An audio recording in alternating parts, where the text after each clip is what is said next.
A blessed day to everyone. The text that we're going to share to you is found in the book of Ephesians chapter 4, verses 29 to 32.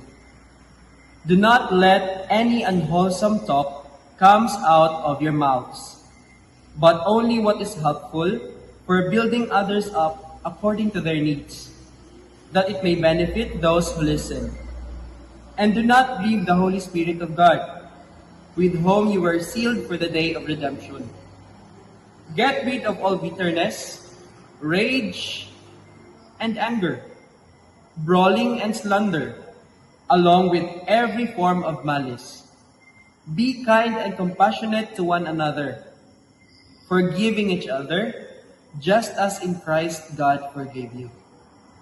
So as Christians, we must recognize that our words have the power to either bring life or cause harm. Sometimes, even when our intentions are good, the way we express ourselves can unintentionally hurt others. This often comes down to the words we choose or the tone we use. That's why it is so important to constantly seek the guidance of the Holy Spirit in all our conversations. When we let the Spirit guide our speech, what flows from our mouth will reflect love, care, and compassion, shining light into the lives of those around us. In their place, Paul urges us to be kind and compassionate to one another, forgiving each other, just as in Christ God forgave you. This is a high calling.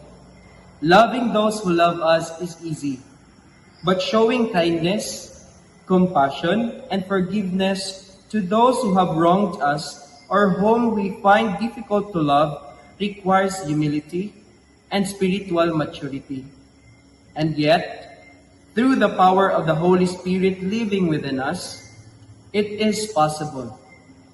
True Christianity is marked not just by what we believe, but by how we treat others, including our enemies.